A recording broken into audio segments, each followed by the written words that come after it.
নারী হইয়া বেদ্য হইলা কেমনে? নারী হইয়া চরিত্রহীন হইলা কেমনে? নারী তো সৃষ্টিগতভাবেই লাজুকতা বেশি তার। নারীর শরীরের মধ্যে আল্লাহ হায়া বেশি দিছেন, লজ্জা বেশি দিছেন।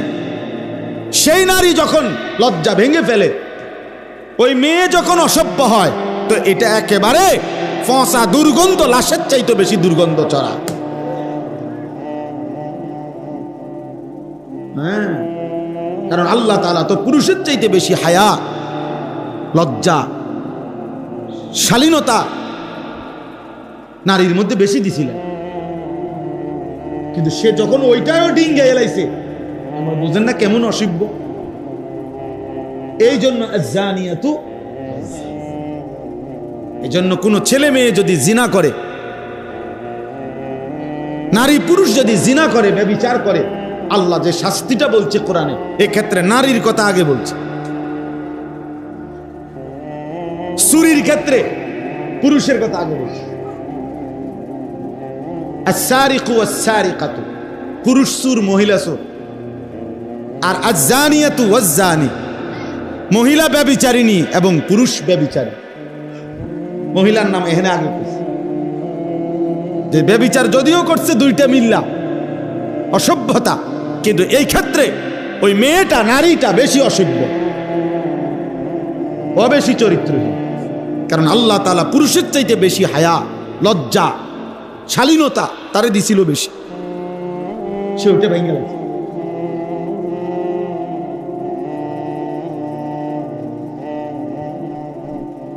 আল্লাহ আমাদের বোনদেরকে হেফাজত করেন, আমাদের মেয়েদেরকে হেফাজত করেন। অনেক বাবা আছেন অবুঝ বাপ,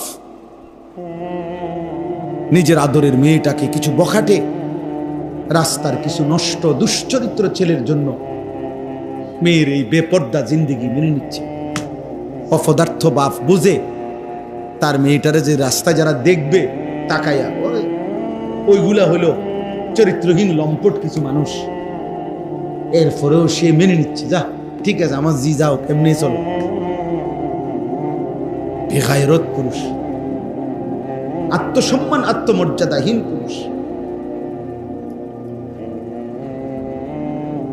আত্মমর্যাদাহীন মানুষ। এই জন্য আমরা ইনশাআল্লাহ, আমার কথা হলো, আমরা এমন শ্রেষ্ঠতম রাসূল পেলাম।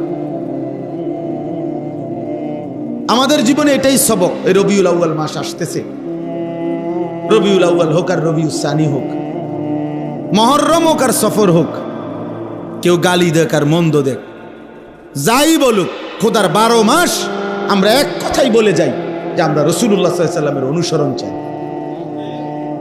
সোজা কথা। গালি দোক ভাই, কোনো অসুবিধা নেই। এই গালি হুনতে হুনতে তো 21 বছর গেছে, আর অসুবিধা নেই।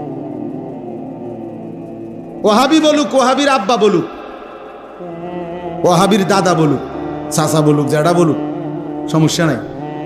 কিন্তু আমরা এটাই বলে যাব যে রাসূলুল্লাহ সাল্লাল্লাহু আলাইহি ওয়াসাল্লামের ভালোবাসা মানে নবীজিকে শতভাগ অনুসরণ করা। নবীজিকে শতভাগ কি করা? অনুসরণ। এটাই ভালোবাসা। যে অনুসরণ করে সেই ভালোবাসে, যে ভালোবাসে সে অনুসরণ করে। অনুসরণ, এটা একদম সহজ হিসাব। আল্লাহ তাআলা আমাদেরকে বুঝার তৌফিক দান করেন। এবার শুনেন, আমি যে আয়াত 10টা পড়ছি, ছোট্ট ছোট্ট আয়াত, এগুলো তর্জমা বলি, ব্যাখ্যা করতে হবে না, এর শুধু তর্জমা বলি বুঝি। সূরা বালাদ, কোরআনুল কারীমের 30 নম্বর পারা, 90 নম্বর সূরা। সূরা বালাদ একটা সূরা, ছোট্ট সূরা। এই সূরাটা পড়ছি 10টা আয়াত, মানে পুরা সূরাটার মধ্যে 20টা আয়াত, ছোট্ট ছোট্ট আয়াত।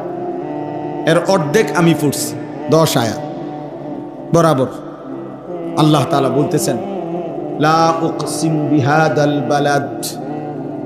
আল্লাহ বলছেন, বন্ধু কসম করতেছি আমি এই নগরীর, মক্কা নগরীর। আল্লাহ কসম করে বলছে।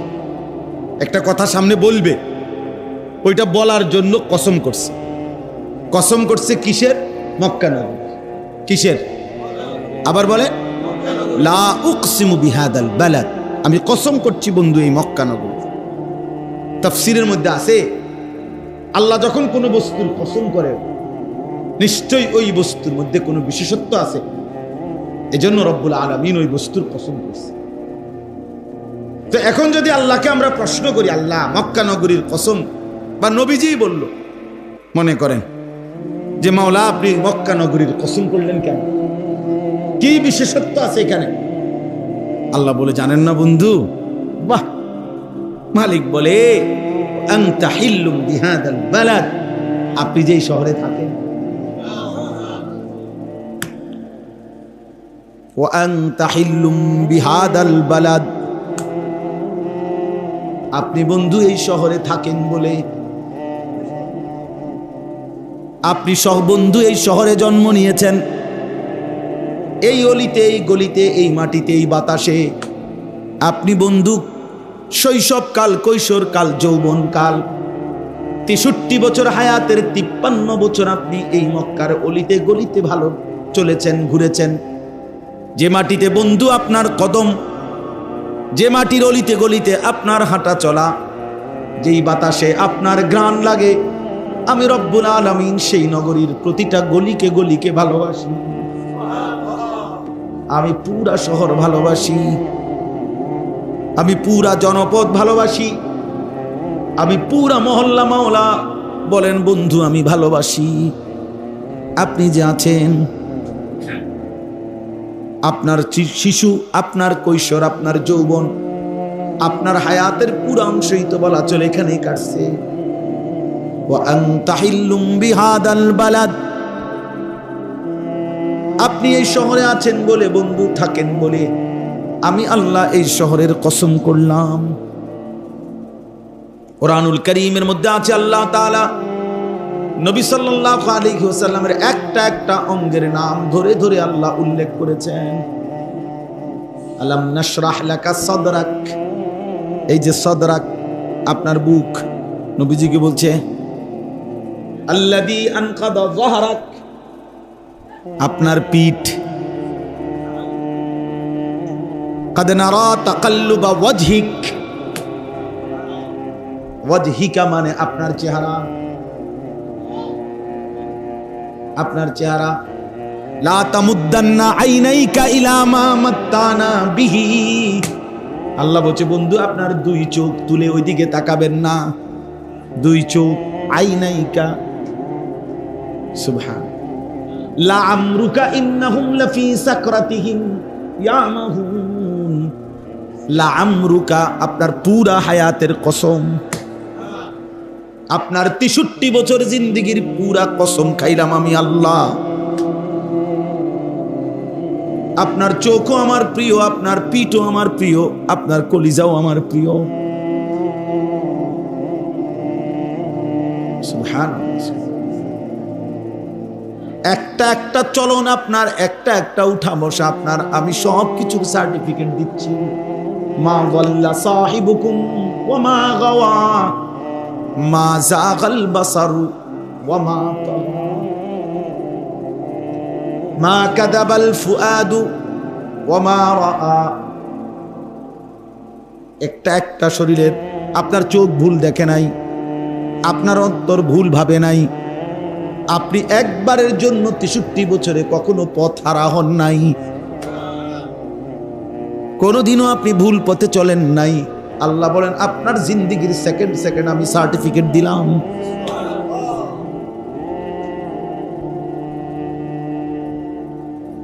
এক মিনিট মিনিট সনদ দিলাম আমি।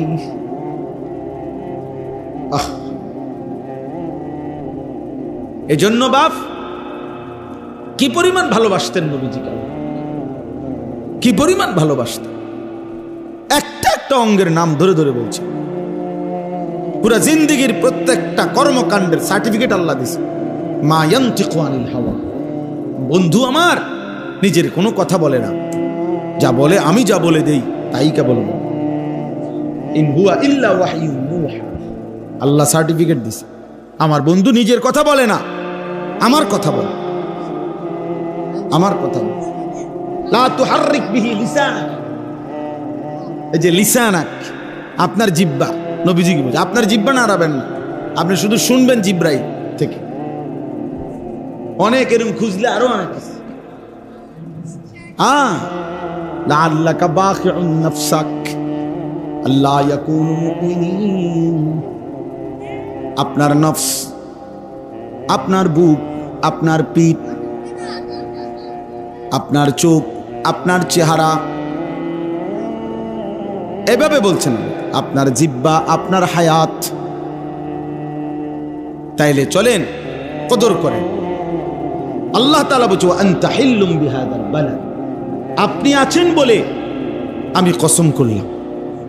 ওয়া ওয়ালিদিন ওয়া মা ওয়ালাদ, আল্লাহ বলেন কসম করছি দ্বিতীয়ত আদমের, আদম, ওয়া মা ওয়ালাদ, আদমের সন্তানদের।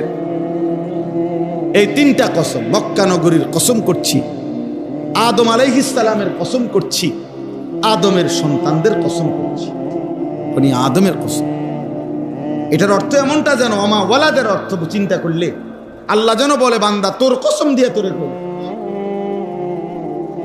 তোর কসম দিয়ে তোরে বলি, তুই আমার আদম থেকে সৃষ্টি সন্তান, তোর কসম করেও বললাম।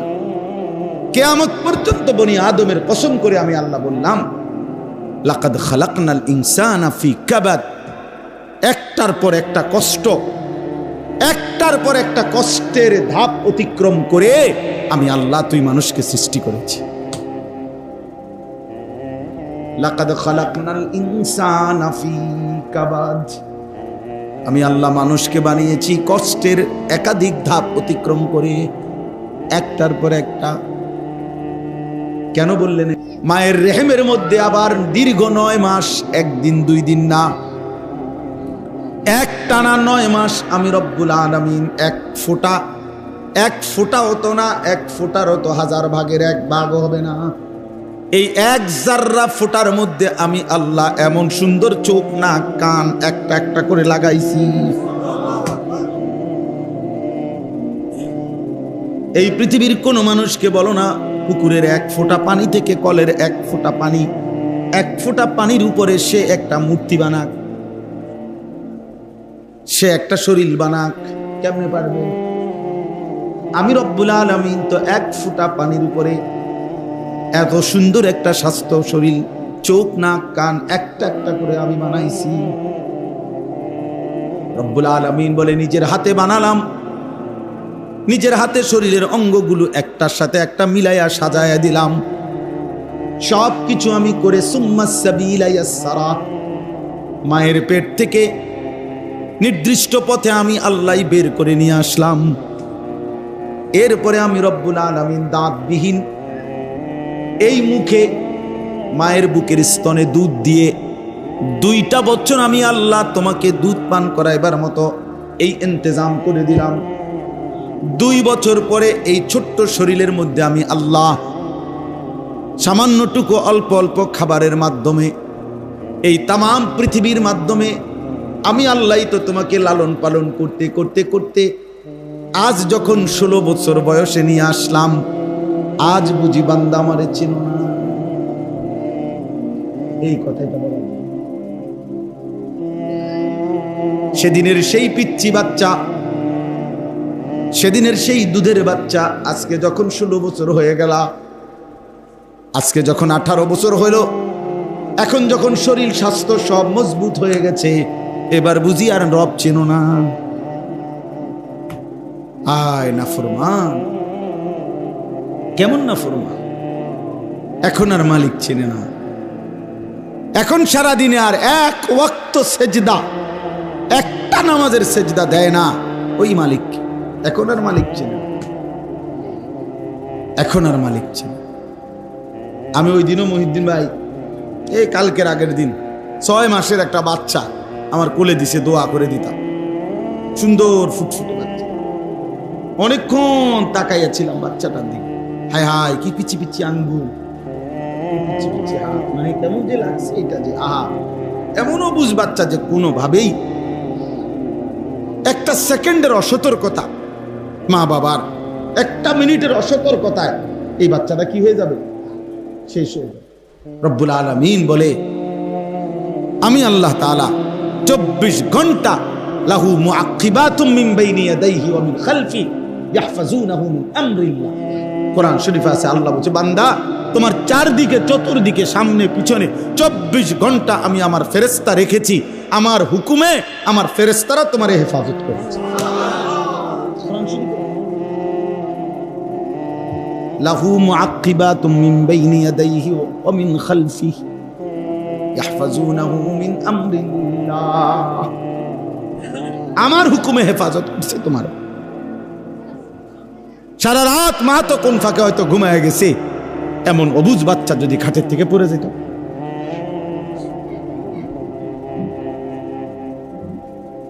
কেমনে?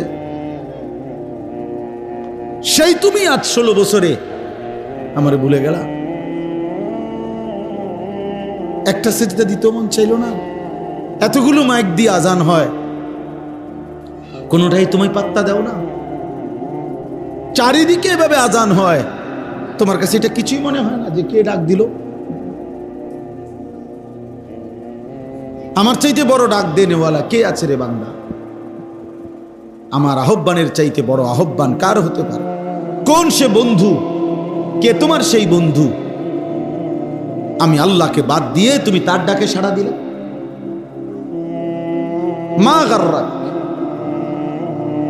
মা গাররাক। আল্লাহ বলছে কে তোমাকে ধোঁকা দিল? বান্দা তুমি কেমনে ধোঁকা খাইলা? আল্লাহ আমাদেরকে হেফাজত করেন। এজন্য আল্লাহ বলছে আজ ভুলে গেলা। এরপরে আল্লাহ এবার বলছে আয়াহসাবু আল্লান ইয়াকদিরা আলাইহি আহাদ। আল্লাহ তাআলা বলেন ও কি ভেবেছে? জিজ্ঞেস করো। আল্লাহ যেন আমাদেরকে বলতেছে এই বান্দা তুমি কি এই ভেবেছো যে তোমার উপরে এখন 16 বছর থেকে নিয়ে মৃত্যু পর্যন্ত আর কারো কোনো ক্ষমতা নাই? কথা বলে না? আছে কোনো ক্ষমতা কারো? আমার উপরে কারো ক্ষমতা নাই? আমার উপরে কোনো সর্বশক্তিমান নাই? আল্লাহ বলছে আয়াহসাবু আল্লান ইয়াকদিরা আলাইহি আহাদ। তুমি কি এই ভেবেছো যে এখন তোমার উপরে আর কারো কোনো শক্তি নাই, আর কোনো শক্তিশালী নাই? কেউ আছে, বান্দা আছে। তোমার মালিক এখনো আছে। মাথা তুললে একটা আসার দিলে, ফাসাদ বাড়াই একটা লাথি মারলে, ফেরেশতা দিয়ে একটা লাথি দিলে, যখন মুরাদনগরের মাথা গিয়ে ফুটতা লাথির লগে, তো বুঝলে হইলে নামাজ কাকে বলে, সেজদা কাকে বলে। তখন বুঝলা হইলে। এখন তো দয়া করে ভাত খাওয়াইতেছে দেখা, চোখে ঘুম দিতেছে বলে আর হামুর রাহিমিন মালিককে পাত্তা দাও না। হ্যাঁ, কি ভেবেছ? কি ভেবেছ? আয়াহসাবু আল্লান ইয়াকদিরা আলাইহি আহাদ ইয়াকুলু আহলাকতু মালাল লুবাদা। আল্লাহ বলে নাফরমান কি বলে শোনো, সে বলে আমি দুনিয়াতে ভালোভাবে থাকার জন্য, নিরাপদে থাকার জন্য অনেক টাকা খরচ করছি, অনেক টাকা খরচ। মিয়া গেটটা শুধু চাইয়া দেন, গেটটা যে করছি নগদ 2 লাখ টাকা। 10 গ্রামে যদি এরকম গেট ফান, নামটা ফিরে তুল, গেটটা শুধু শাহজাল বাইতে এসএস সাহেবের একটা সেরাড়া, শুধু গেটটা। হ্যাঁ, এত টাকা খরচ করছি। ফেরেশতা আজরাইল আয়ন, আজরাইল আয়ন কি মামুর বাড়ির কথা রাখি? কেমনে আসবে আজরাইল? এটা গেটে দেখে তো আজরাইল ভয় পেয়ে যাবে। গেটই তো 3 লাখ টাকা, বুঝেন নাই? বাউন্ডারির মধ্যে তো আপনার কমপক্ষে 30 লাখ টাকা খরচ করছি। হ্যাঁ, সিসি ক্যামেরা আছে না? সিসি ক্যামেরা আছে না? পুরাটাই তো সিসি ক্যামেরা নিয়ন্ত্রিত। আজরাইলের আব্বাও তো আসতে পারত না। ইয়াকুলু আহলাকতু মালাল লুবাদা। আল্লাহ বলেন নাফরমান মা যেন বলতেছে আমি অনেক টাকা খরচ করছি, অনেক সম্পদ ব্যয় করেছি দুনিয়া সাজাবার জন্য, দুনিয়া বেঁচে থাকার জন্য, নিরাপত্তার জন্য। আয়াহসাবু আল্লাম ইয়ারাহু আহাদ। আল্লাহ বলেন হায় বান্দা, সে কি ভেবেছে তাকে কেউ দেখে না? কি ভাবছো বান্দা, আমি বুঝি তোমারে দেখি না? আমি বুঝি তোমার উপরে শক্তি রাখি না? কার লগে মস্কারি করো? আল্লাহর সাথে। বাড়ি, বিল্ডিং, সম্পদ, ক্ষমতা, বাহাদুরি দেখাও কার সাথে? আমি আল্লাহর সাথে। নাউজুবিল্লাহ। এই দুই কথা হলো এই সূরার সবচেয়ে গুরুত্বপূর্ণ মেন শিক্ষা, আমাদের সবক। আয়াহসাবু আল্লা ইয়াকদিরা আলাইহি আহাদ। আল্লাহ বলছে, এই বান্দা, দিবানিশি এই যে নাফরমানি করছো, এক ওয়াক্ত নামাজ পড়ো না, রোজা রাখো না, হালাল খাও না, পাক নাফাক জায়েজ না জায়েজের ধার ধারো না, সুদ ঘুষ মিথ্যা কিস্তি ওজনে কম দিয়া জীবন চালাচ্ছ, আর ছেলেরা তোমরা নাচ গান নর্তকী ছবি জিনা ব্যভিচার অস্থিরতা মোবাইলের উলঙ্গপনা দিয়ে জীবন শেষ করছো। আল্লাহ দুইটা প্রশ্ন বারবার আমাদেরকে করছে। এক, তুমি কি ভেবেছো তোমার উপরে কারো ক্ষমতা নাই? দুই, তুমি কি ভেবেছো তোমাকে কেউ দেখে না? বলেন, দুই কথার উত্তর দেন। আমার উপরে কারো শক্তি আছে? আমারে কেউ দেখে না?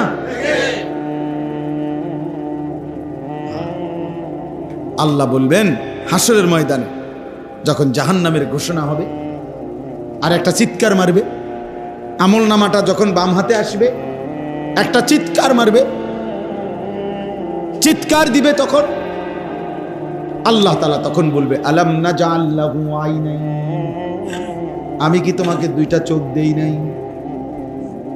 ওয়া লিসানান, আমি কি তোমাকে একটা জিহ্বা দেই নাই? ওয়া শাফাতাইন, আমি কি তোমাকে দুইটা ঠোঁট দেই নাই? ওয়া হাদাইনাহুন নাজদাইন, আমি কি তোমাকে সত্য মিথ্যা, আলো অন্ধকার, জায়েজ না জায়েজ, হালাল হারাম সব স্পষ্ট দুইটা রাস্তা আলাদা আলাদা কি বলে দেই নাই? কথা বলেন না কেন? কুকুরকে হারাম করছে কে?